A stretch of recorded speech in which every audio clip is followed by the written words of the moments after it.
Hello, you're very welcome along. It's Daniel Hussey here from the Matchbook Betting Exchange team. And yeah, we're going to have a look at Cheltenham Day 4 preview. Thanks a million for the feedback so far. I know a lot of people prefer like quick, concise videos for tipping and just a general consensus of how the day is going to go. So yeah, we'll do a quick review of Day 3 and the picks.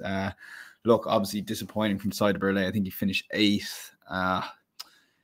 Yeah, it was a bit disappointing. He was hampered now in the run, but look, to be honest with you, he was never getting there. I really had him down as a bank for the top 4, but look, Winterfog was the other selection in that race. He did manage to get 4th place, so there was a bit of place money for those who played in the place market.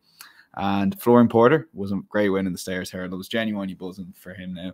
He'd have been one of my strongest fancies for the week, and it was incredible Danny Mullins' ride. So buzzing for Danny Mullins, buzzing for the Syndicate, and buzzing for Gavin Cromwell as well, getting another Cheltenham Festival winner. I think Lancing Queen travelled really well into the race and plays just found nothing really off the bridle, but she was travelling very well. I guess maybe the ground possibly for her, and a very similar outcome with Party Central. I haven't looked at the in-running prices on Matchbook, but she must have gone favourite at some point. She was cruising through the race, but again, found nothing up the hill. In fairness, that was built into the price because we were expecting that, so it was a little bit disappointing. And nothing in the Kim Muir frontal assault, and ain't that a shame, ran disappointing. But yeah, we had Florian Porter and Side of Burley in the double, so it would have been obviously got 1 out of 2 there. Would have been great if Side of Burley came on. If you are watching, do give us the thumbs up. Helps us reach more people. We'd really appreciate it. The content is free, and do comment your Day 4 nap. This is what separates the men from the boys. And Friday, Cheltenham Friday. Full disclosure, I have an awful record usually on the Cheltenham Friday, and at this point, but I'm usually coming in after 3 good days. It's been a tough festival. Like today was a little bit better, but so I'm hoping that the fortunes will move on to the Friday, if that makes sense to people. We'll crack on and get through it. Okay, so Triumph Hurdle. A couple of horses I'm going to play here. I'm going to play Vapon. I think he was a very impressive winner of the Spring Juvenile Hurdle, and I get the very Arconnor and Goshen vibes that he's just going to quicken and just lead from the front and make all, or at least be up at the pace and make all. Ile de Tom is on also a big price for Willie Mullins here. He was having his first run and finished 3rd in that same Spring Juvenile Hurdle. If you watch through the line or after the race, he was the last horse to be pulled up, which Ruby Walsh is always saying on Racing TV is a great sign of a horse that, you know, it enjoys his racing, but it's going to really take to and add more in the tank. So that's the way I'm going to play the Triumph. I'm going to go for Vopon as a win bet, and Ile de Tom maybe in the place market or a little bit on the win as well. So there, I can see Mullins dominating this race in the Triumph. So for me, Vopon and Ile de Tom's in the Triumph. State Man is the horse I'm going to back in the County Hurdle. Pretty simple. The Mullins can't really like him. It's hard to kind of keep away from this the hype and to see if it's a potentially value play. But I still think there's a bit of juice in this price still. I know he's favourite and he's a short price favourite. It is the County Hurdle, but Willie Mullins does have a very good record in this race. I think 2 miles will really suit this horse. There was talk of the Martin Pipe, but I think he's really suited at the minimum trip, and with a big field handicap, I think he could really play into his strength. So State Man for me in the County Hurdle. A horse I've had back for the Albert Bartlett at anti-post prices for a long time is Chantreuse. I backed him just before he ran last time out, and he was a very impressive winner, albeit the form wasn't too good. Like, he didn't beat anything spectacular, but I was really impressed with how he stayed on after the last. He jumped the last, and I can see this horse being very potentially in the future. With a young horse, sometimes you got to listen to the vibes a bit more, and Henry de Bromhead was so certain straight away, yeah, we're going to put him away for the Albert Bartlett. They've obviously done that previously with other horses like Manella Indo, have used the same race and then gone on to Cheltenham. So look, I was really sweet on him before Ginto, and then Hillcrest was confirmed for this race. Like, they could be the 2 outstanding horses in the field, but if anything, it'll make Chantreuse a bigger price. And yeah, for me, I'm gonna be playing him win and place. But if you are getting it without, Ginto and Hillcrest market, I think that's a really good bet. But I'll keep it pretty simple for the selection and just go Chantreuse. I'm going for 2 in the Gold Cup. A horse, look, the Gold Cup's very competitive, but there's 2 horses I think are still a little bit overpriced. Manella Indo, look, he won last year's Gold Cup. He was obviously very disappointing.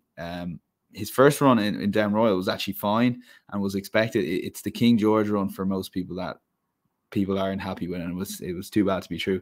But look, there's a genuine excuses there given the introduction of cheap pieces. I think the Henry de Bromhead has admitted that they over-analysed the King George a small bit. So if he coming back to any sort of the form, he comes alive at Cheltenham. If he comes back to any sort of the form he was last year, I can see him really running a massive race again. And his ears were pricked. If you watched that Gold Cup last year, his ears are pricked. He loved it, absolutely loved it. He loves Cheltenham. Bar mistake at the RSA, he'd be going for 4 Cheltenham Festival races in a row. Won the Albert Bartlett at 50 to 1.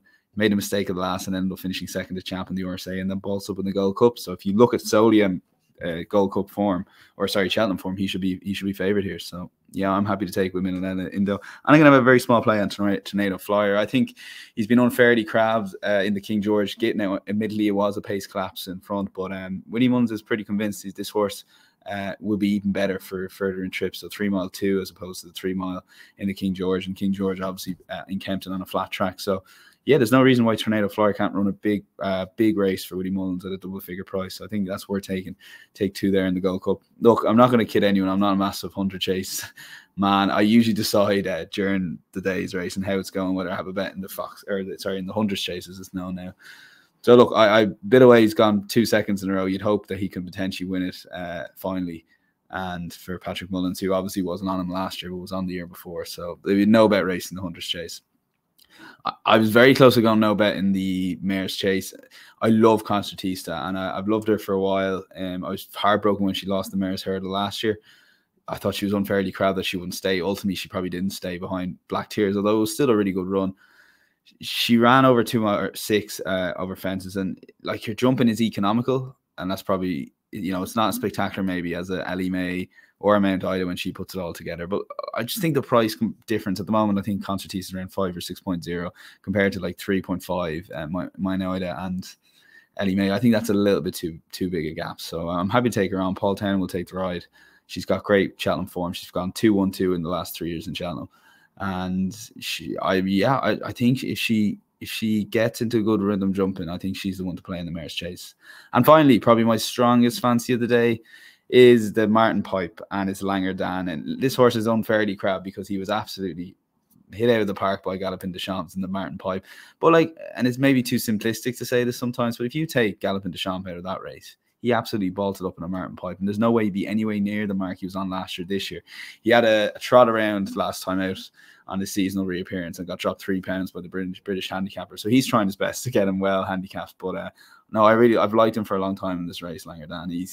People are like, what happens if he bumps into a Mullins hop up? But look, if you play win and place, he may find 1 or 2 too good. But and another point, sorry to ramble here, but if you look at last year's race in the Martin Pipe, he was ridden like he was going to absolutely bolt up. So I think they'll ride him a little bit more handily. Like they'll still sit him quiet, but they'll definitely try and, to make sure if there is a Galloping Deschamps, they'll at least have a run of him. Because the most frustrating thing watching the Martin Pipe last year is he didn't get a run. But anyway, the 7 races: Vaupan Ilete Toms in the Triumph Hurdle, State Man in the County Hurdle, Chantruse in the Albert Bartlett, Minella Indo and Tornado Flyer in the Gold Cup, no bet in the Hunter's Chase, Concertista in the Mare's Chase. And we'll finish with the get out race of Langer Dan to win the Martin Pipe, and I'll be doing a very small double on Matchbook at Minella Indo and Langer Dan.